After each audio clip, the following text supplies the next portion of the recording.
we ain't seen nothing yet. This is just the beginning, just a precursor for what is actually coming.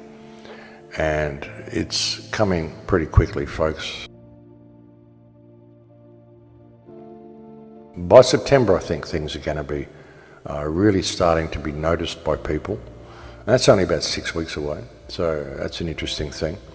By the end of next year, I think we're going to be living in a pretty different reality. You know, I doubt that I'll ever be travelling again. I don't think travel's going to be possible anymore. There'll just be one national carrier, one international carrier. It'll all be government controlled.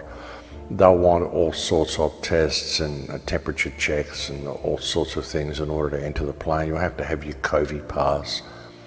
So, yeah, I think now's the time for people to start stockpiling food and to start really examining their plan Bs and making sure they've got a plan B in place. That's the grim reality of the situation, folks. You know, you've got to have a plan B. I mean, sure, I see this as a huge opportunity to wake people up and a huge opportunity for human freedom. But by the same token, you've got to face the likelihood that a lot of people are simply not going to wake up.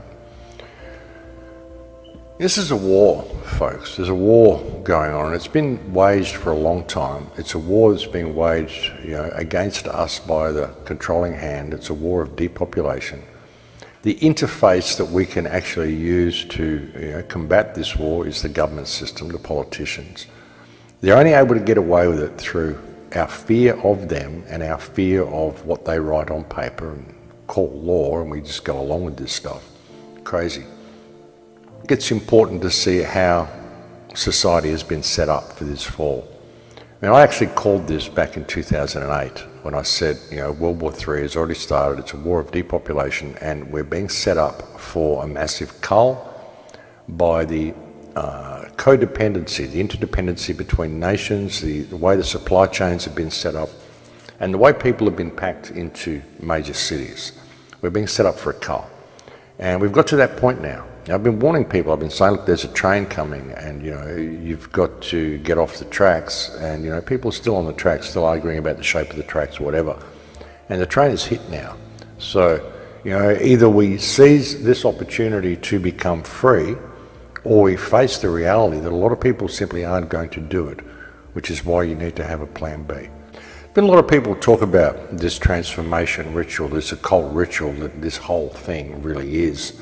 There was a great report that came out by Truth Stream Media a couple of months ago, which talked about the transformation ritual, the cleansing, the isolation, the wearing of masks, all to what they do to slaves when they transition them into a new reality. And once you go into that new reality, you can never go back to the old reality. That's what they're doing, folks. That's what they want to do with this whole push for the vaccines as well. And think about the vaccines, folks. There's no way you could develop a vaccine this quickly. It takes years to develop vaccines. And I don't think any of them work anyway. All of them are just full of this ridiculously toxic stuff. Even to support the whole concept of vaccines, you've got to support germ theory, which I don't.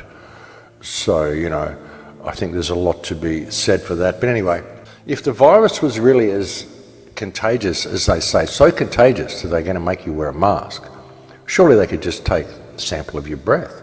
Surely they could just take a little swab of saliva from the corner of your mouth and they could test it to see what viral load you had in your body. They would be able to identify it from that. The fact that they need to stick these swabs all the way up your nose, but they're asking you to wear masks at the same time, this is very contradictory, folks.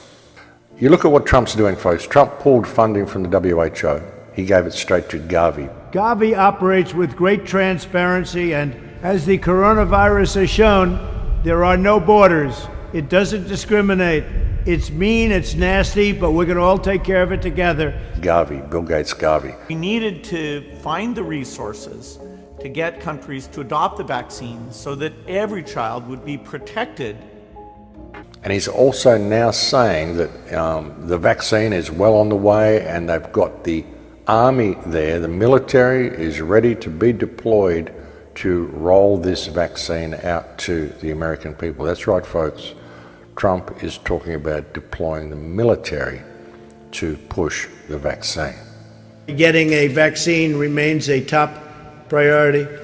2 vaccine candidates are entering the final stage of clinical trials this month. This was achieved in record time. It used to be years before you were in a position like we are right now. 4 other vaccines will enter final trials in the following weeks, and we're mass producing all of the top candidates so that the first approved vaccine will be available immediately. And logistically, we have the military ready to go. We have great people, logistic military people, a wonderful general who's waiting for the vaccine so they can distribute it in record time. That's what's going to happen. So our military is all set to go.